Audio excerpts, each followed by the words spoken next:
CUG or CUA. Basically, instructions for making the same protein can be written with different like spellings, so different codon usages. And so we can optimize the codon sequences in order, so we can change the spelling without changing the actual protein, and we can optimize this in a way that is specific for the types of cells that we're trying to get a protein expressed in. So to get these cells to make a protein for us, we can optimize the sequence, to optimize the like the DNA sequence and then the corresponding messenger RNA that gets made into the protein. We can optimize that sequence in a way that's going to make the cells hopefully express more of it, and this protein be more stable and soluble and have better yield. And so we call this codon optimization. And so here's an overview, and then I'll go into more depth. Just how gray with an A and gray with an E are both mean the same color, but you're more likely to find the gray with an A in American language and gray with an E in English, in like British language. You're more likely to find CUG and CUA both like spell the same amino acid, leucine, but you're more likely to find CUG in certain organisms than CUA. And so if you were to want to get, if you were to like if a publishing house was to publish a book and they wanted to publish this, they might publish like an American English version and a British English version. And they would put the gray with an A in the American version and gray with an E in the British version. Similarly, if you want to get a protein expressed in a different organism that it's normally expressed in, so say I want to take a human, the instructions for making a human protein and stick that into bacteria and get the bacteria to make the protein for me, I'm going to want to use like the dialect or whatever that the bacteria normally use. So although the bacteria understands that both of these spell leucine, so this, we'll get more into what this means in a bit, but basically these both are going to instruct the protein making machinery to put in a leucine, because the genetic code is what we call degenerate, which means that multiple codons, so these 3-letter RNA words, can spell for the same amino acid. So both of these are going to tell the ribosome, so the protein making machinery, to put in a leucine. However, the different organisms are going to stock up on different levels, different levels of the tRNAs that are going to bring the corresponding amino acid. So even though the cells are capable of knowing that both of these can mean the same thing, it's like easier or more normal for them to use one of them.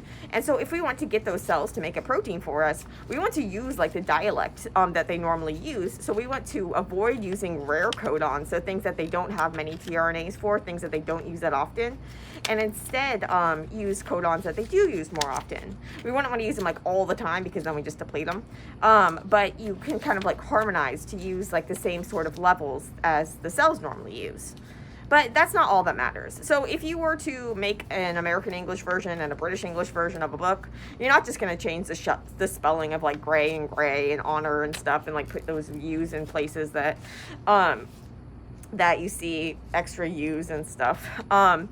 Instead, you're going to want to change other things too, because there are like differences between the languages that we can understand one another, but we have subtle differences, especially in things like second meanings of words type of thing. And so one word might have a connotation in one of the languages that might be lead to some awkward conversations or something if you don't realize that something has a second meaning, like a kind of joke meaning, or sometimes inappropriate, that sort of thing. So you want to avoid those sort of things. Similarly, when you are optimizing the gene you're putting into the cells, you want to make sure that you're not accidentally or introducing a sequence that looks like something else, or that has a kind of like different meaning. So you don't want to make a sequence, put in a sequence that's going to look like an internal ribosomal intrace site or something, or like a ribosome binding site, or a premature or like a cryptic splice site or something random like that. So you don't want to put in those sort of things. So that's another layer of things you have to look out for when you're doing codon optimization. Don't worry, like companies do this all in like this proprietary method, but these are the sort of things that they take into account. So it's not just the codon usage bias, that's just one aspect. It's also things like these hidden sites and those sort of things. like giant Delgrano sequences, cryptic slice sites, that sort of thing. So that's the second aspect. And a third aspect is you have to consider the structure of the DNA and the structure of the RNA. So it's not, when you're changing the letters, it's not just affecting like what tRNA comes. And so instead, you're also potentially changing the structures of the DNA or the RNA. And so typically, like, don't really think about their structures that much if we're like focused on this protein, but on the protein structures, especially if you're a structural biologist. But the DNA and the RNA, they can have structures too. And so if you have like regions where they have like a really strong GC rich region or something, that could influence, like, make the DNA make a weird shape or make it harder to access when you're doing transcription. So your DNA has to be transcribed, so you have to make the messenger RNA copy, and then that messenger RNA copy has to be made into protein. And the translation step. So you need to make sure that you don't have any like secondary structures messing up with either the transcription or the translation. So you want to make sure, it's kind of like making sure you don't have any tongue twisters, I guess, in your book. If you want to make it easiest to read, you want to have a bunch of tongue twisters. So if we want to make our protein easiest to make, we're not gonna want to have things that introduce like knots or stuff in the DNA or make it really hard to access the transcription start site. So we wouldn't want to have things that are going to make strong secondary structures in our RNA. And so RNA, it can form like loops and stuff with itself. It likes to be single-stranded, but it can form like hairpin loops and that sort of thing. And different the ability to do this is going to depend on the sequence. And so if you want to make your sequence so that you avoid having these hairpins, avoid having these structural elements that are going to interfere with the translation.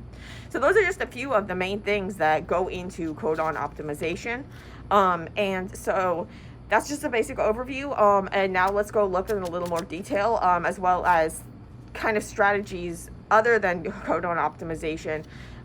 When you're not just like codon optimizing an entire gene, but maybe you want to introduce some synonymous mutations through site-directed mutagenesis. You can introduce like restriction cut sites and that sort of thing. Or you can actually just, instead of changing your sequence, you can change the cells. So like in bacteria, either like Rosetta strains that you can put in like extra tRNAs. And so that's just like a basic overview. And yeah, so sorry, I just kind of like talked this out. And so I hope I didn't lose anyone. If I did, hopefully this next part will help. So proteins are chains made up of chains of amino acid letters, and the instructions for making them are written in the form of genes, which are DNA sequences. And then in the process of transcription, one strand of that DNA is going to be used as a template to make a messenger RNA copy. That copy is going to get edited a little, and then the ribosome, so this protein making complex, is going to move along this messenger RNA. And it's going to link together the amino acids in the order specified by the messenger RNA sequence. And so the way that it reads this is it's going to read this in 3-letter words or codons. So you have 3 RNA letters are spelling one amino acid. And the way that you go between these is with a tRNA, so a transfer RNA. On one end, it's going to have an anticodon that's complementary to the codon. And it's carrying the corresponding amino acid. So in this way, the ribosome can travel along the amino acid, adding in the amino acid specified in the correct letter to get the protein. And so the sequence that you get is going to, the protein sequence is dictated by the messenger RNA sequence, which is a copy of the DNA sequence or the gene. We can stick this messenger RNA, we can stick a DNA version of this messenger RNA, which we call complementary DNA or cDNA. We can basically stick that into cells to get them to follow those instructions and make a protein for us. We call this like recombinant expression because we're recombining the genetic instructions for making that protein with like a plasmid vector or some sort of vector. So plasmid is just like a circular piece of DNA, and then you can stick those into expression cells like bacteria or insect cells or mammalian cells. There's different cell types, which is a key thing about codon optimization, is that you can optimize the sequence for the cell types. And so the reason why you can do this optimization, why you can change the sequence, so there are changes that you can make to this sequence that you would like that would change the actual protein sequence, but there are also changes that you can make that wouldn't. This is because the genetic code is degenerate. So this genetic code, the which codon goes with which amino acid. So this you can tell from like a codon table. So a tRNA is going to, with this anticodon is going to, or with the anticodon matching this codon is going to carry this amino acid, like always. And so this is why different organisms can all read the same instructions because this code is not ambiguous. One codon can only spell one amino acid or stop. But it's also degenerate. So you can see in this codon table that like leucine, it has 6 different different codons that all spell leucine. So this genetic code is degenerate, but not ambiguous. It's also not overlapping. So it's going like 3 by 3 by 3. It's not going like overlapping, or else you would get this weird stuff. And the right one is signaled by a start codon. So you can imagine that there are changes that you can make to the sequence that would change the amino acids. We call, if you have like a point mutation that changes a single letter, we call this like, it can either be like silent or synonymous, where it basically changes to the same amino acid. So it doesn't change the amino acid you make because of that degeneracy. Or it could be missense, in which case you have like it's changing. If it's non-synonymous, it's changing the amino acid. So silence kind of I guess a less specific, more specifically, it would be a synonymous mutation, not necessarily silent because there could be effects on the mRNA structure or how it's read or that sort of thing, which is kind of getting into the points of we'll get into with the codon optimization. I mean, you can also have mutations that make insertions and deletions and stuff or in premature stop codons, but we're not going to get into that. What we really care about is these point mutations. And so we'll think about the synonymous mutations, which are going to leave the letter, the protein letter the same, and the non-synonymous mutations that are going to change the letter. And so we can imagine changing the DNA letter and then the corresponding mRNA letter without changing the protein letter. These are called synonymous mutations, and they're the basis of the codon optimization strategy, is that we're going to introduce synonymous mutations. So we're making mutations in the DNA and the corresponding mRNA, but not the protein. And we're going to optimize it for the cell type that we're going to want to express it in. And so there are different things that you need that go into optimization. One of them, and kind of the most like obvious, I guess, or simplest on this is it used to be thought that this was like the main thing, but now people are recognizing that there's actually a lot going on other than just the codon usage, and that codon usage itself, the effects on translation and things are kind of tricky, and protein expression are more complicated than it would originally seem, but still codon usage bias is something that is a factor, just not the only factor. And the idea here is basically you want to avoid rare codons. There could be less of the corresponding tRNAs and the ribosome could stall, but you don't want to change all of them because then you're going to deplete those ribosomes. So you want to use like a codon frequency that's found in the expression cell type. So let's look a little bit more about like at an example type of thing. So I had this graphic or whatever was from a couple years ago, but I was looking for like a real life example of a peptide, but because I wanted to do like show like the sequence. And so this is a really short fruit fly peptide. So it's like a short protein. It's called TAL. And it shares an mRNA with a few other peptides. So it's like a polycistronic mRNA, but it gets translated by itself. So it has its own start and stop codon. So it made a good example when I was trying to show like a real sequence that would going from the DNA to the protein. But anyway, so this is a real peptide, this tau peptide from a fly. And so what's going to happen in translation is that the tRNA is going to have to go along the messenger RNA and bring in the corresponding amino acid. And so each amino acid is going to have at least one tRNA, but as we saw from the codon usage table, some might have more than one. And so we can basically potentially optimize the sequence to give it more of the ones that it has more of those tRNAs for. So if we take into account the codon usage bias, so if we were to look at this sequence, we can see that these two alanines use two different codon spellings. So this is an example of your degeneracy. And they might use the C and tRNA because they're only different at the wobble position, the third letter in the codon. So this is a thing. There's like the third letter. There's also like this importance of this, like the what letters in the third position. It's like the wobble position, and there's some stuff with like optimization of the wobble position. But anyway, I'm not going to get into that. But some tRNAs actually some tRNAs can use multiple, go to multiple sequences, but it's always going to spell the same thing. So they might use different tRNAs. And so then these, but let's look at these. So that's an example of the degeneracy already at play. But let us look at the but let's look at this one, the tyrosines. So there are these two tyrosines. So tyrosine has the abbreviation Y. Why, you might ask? Well, T is for threonine, and the Y is the second letter in tyrosine. So there you go. But so it uses, this one uses, they both use this UAC codon. And so, but is it the optimal codon? So what are our options? So we can look at a codon table, a codon usage table. Or let's first look at a codon table. So if we look at tyrosine, we can see that there are two anticodons for tyrosine, and they differ in the third position. So they might still use the same tRNA, but we'll assume they have separate ones for this illustration. Not exactly sure. They kind of vary from organism to organism and things, and yeah.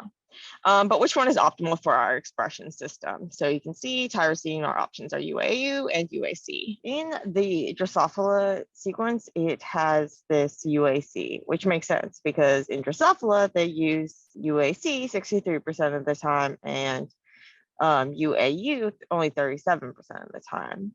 But if you want to express it in a different cell type, then those cells will have different preferences. So if you are going to express it in bacteria, say, you might get a little better results with swapping it, but not likely to make a big change. And similarly, you seem to have pretty equal levels with most of them. But with insect cells, you can see that basically things are swapped. You have 71% uses the other, and 29%, only 29% uses the one you have. So if you were to swap these, then you might get better results. So that's just an example of like a single site. Similarly, if we were to look at, say, leucine, so E. coli uses, if we look at a codon usage table, and so you can see like these, if you just Google these tables, like this one's from biologicscorp.com/tools/codon usage, but there's a bunch of different ones you can find. It's pretty easy if you just Google it. So E. coli, you can see that these are the 6 codons that spell for leucine. And this is the codon usage table for E. coli. So this is showing you the E. coli preferences. And so it's showing you like the amino acid, the codon, the amino acid, 1-letter code, the fraction of the time it's used. So you can see that E. coli, it's going to use CUG the most. So it's like 0.5, the fraction of 0.5, and CUA the least. So it has a 0.04. So if you're trying to express a protein with lots of CUAs and its mRNA, like the ribosome might stall if it has trouble finding a matching leucine tRNA because the cells aren't like stocked up with that tRNA. And so basically you can use codon optimization for the codon usage bias to change the spelling of the gene to match the one that the cells like. And so this is this is an example of codon optimization. Or you can make the cells stock up on the ACUA matcher, so give them lots of copies of the gene for that tRNA, so get them to like overexpress the corresponding tRNA. And this is a strategy used by like Rosetta strains of E. coli. And so they have like an extra plasmid that's going to get them to make more of this tRNA, and so that it will incorporate the leucine from that codon more efficiently without stalling. And so when the tRNA is coming along, it's going to be easier, or when the ribosome's coming along, it's going to be easier for the corresponding tRNA to be found. So this is an example of the like codon bias optimization, but that's not the only thing that gets optimized for. And so, for example, if you were to go like GeneScript or DenScript is like a main one, so like GeneArt and stuff that do codon optimization, but they optimize for a lot more things than just the codon usage bias. And so some other things that are optimized for are the you need to consider the codon in its context. And so when we're looking at this, when we're looking at like a single site, we're basically just focused on that single site. And maybe if you want to make a single mutation, like sometimes if we're doing site-directed mutagenesis, so we're changing like a single letter and actually want to change a letter, like to a different letter, like we want to change the protein letter, we want to make an amino acid substitution. In that case, we need to like go to a codon for a different amino acid.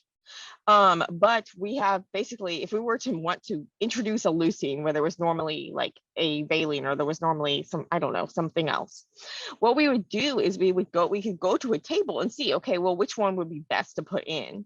Like you wouldn't want to put in the CUA for these, if you were doing it in bacteria, like the CUA, you would instead want to put the CUG, because now you get to basically choose from all of these. And so that's sometimes I look at a codon usage table when I'm making site-directed mutations. In that case, I'm just basically thinking about like a single amino acid. But it's also important to note that like when we're doing this in whole genes, not only we'll talk more about the context, but also think about like this is not the only place that you'll be changing it. So you wouldn't want to change all of them to CUA, or else then you're going to run out of that one, right? Or if you change all of them to CUG, because then it might run out of that one. And so then there's this idea of like harmonizing. So you basically use the frequency of, overall you use the frequency of the cell type. There are also other things though. So we need to think about the codon in its surrounding context. Thankfully, we don't like, people aren't just typically like thinking like designing this themselves. Like there's this software tools that use all these algorithms. These are just some of the things that these algorithms are like taking into account. And so the codon has to be considered in its context. And so basically it's not alone. And you have to make sure that like when you're making a change, it's not introducing a sequence that resembles some sort of like functional motif, something like a ribosome binding site or something like inside of the protein that's going to make you have like get like a truncated protein made or that sort of thing. Cryptic slice sites, that's shine Degenerate sequences, Tada boxes, various things like various sequences that the change you make might make the sequence resemble something that the cell is like, oh, hey, I know what that is. I should do something here. And you're like, no, I didn't mean to do that. Like, we don't want to do something here. There's also, you want to watch out for secondary structure. So you have to consider that you're not just affecting, so basically we're interested in this protein, but it has to go through this, like it's going to be in this gene form, this double-stranded DNA, and then it's going to be in this mRNA form, and both of these can adopt like secondary structures, especially the mRNA, that can influence how accessible the site is, say for ribosome binding or for the translation to happen efficiently. So you want to watch out for those secondary structures, things like hairpins and loops and that sort of thing. And so this software takes that into account as well. And I am not advertising for GenScript. I don't get paid for GenScript. This is just one of the common ones that use, and this is their website of the type of things that go into their thing. Also see with like optimization things about like uridine depletion. And so basically uridines, if the RNA has a bunch of uridines, it can trigger like an innate immune response in like certain types of cells and stuff. So this isn't like you don't have to worry about this like if you're expressing just like a bacteria or whatever.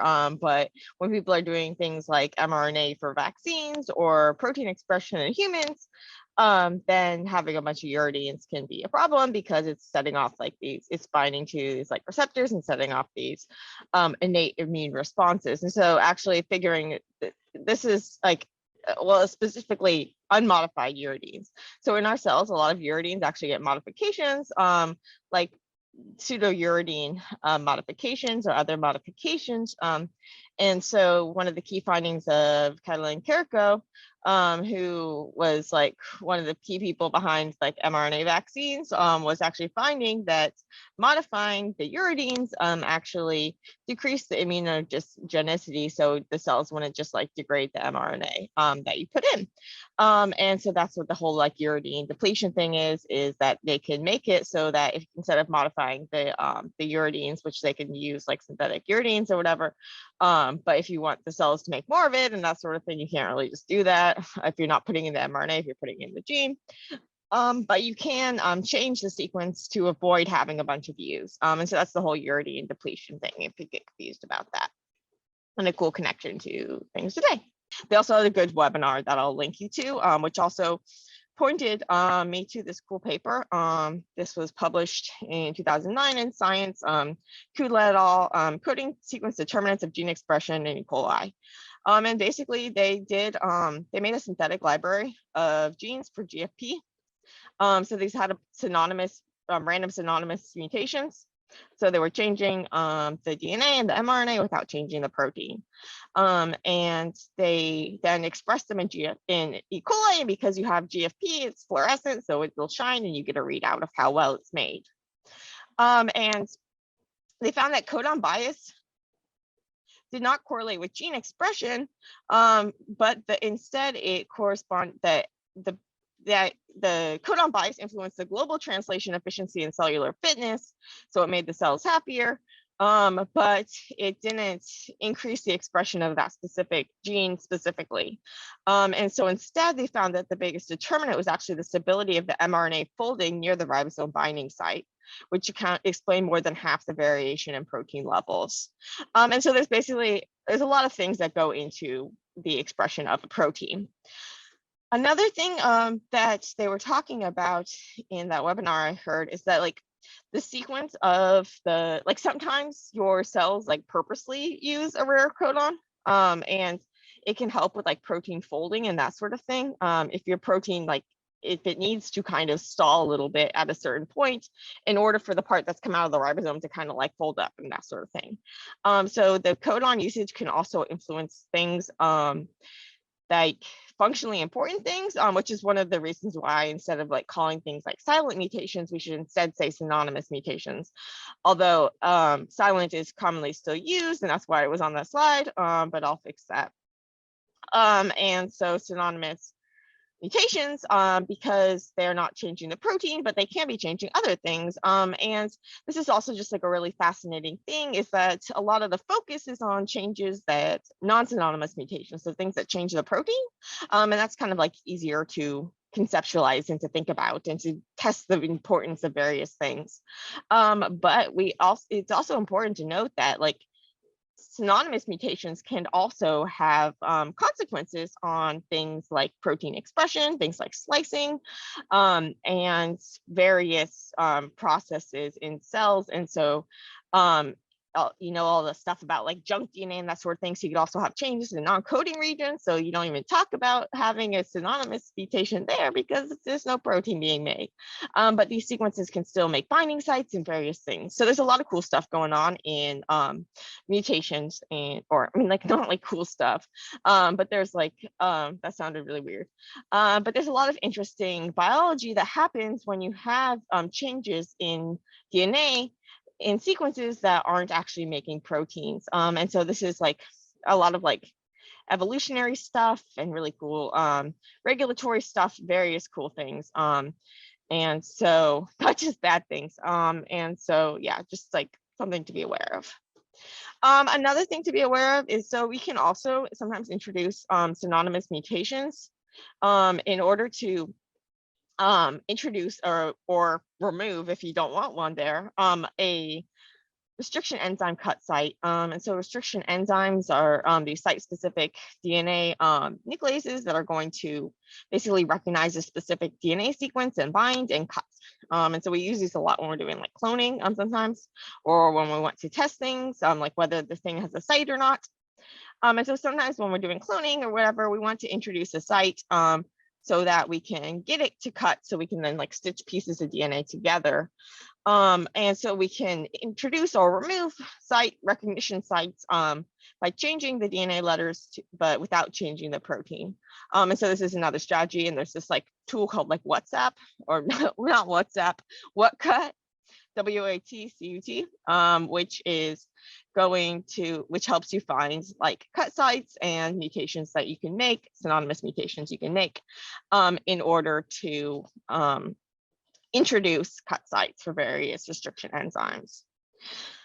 Another last thing is, so basically this is a codon optimization is one tool for increasing expression, but it's not guaranteed, and it can be expensive. And so there are a lot of other things you could do as well to try to improve protein expression or solubility, and I have more posts on that. But codon optimization is a key way, and sometimes you do so much troubleshooting that you just go, like, you know, you're going to be doing a bunch of troubleshooting or that sort of thing if you don't optimize it, and then you eventually think you're going to end up optimizing it. So like I just ordered an optimized version of a gene, and so for like insect cell expression, because it's not like normally expressed in insect cells, and so I want to give it the best chance of success. And thankfully, my lab has the resources to be able to do that, and it would probably end up being cheaper than trying to express it over and over in ways that don't work with different mutations and stuff. But there are different things that you could do. If your protein, one of these is like adding a fusion partner, which can help kind of like trick the cellular machinery into making the protein. So you basically, in front of your protein, you put a protein that the cell likes making, and you kind of like trick it into making it. And that also helps with the solubility. And so there are various things that you could do to increase the expression and your chances of success. If you can't afford codon optimization, or even just like if codon optimization doesn't work, or if you want to try, it's like, I mean, like even with codon optimization, you're probably going to do a bunch of other optimization often in order to get protein expression to work, but it's an important thing.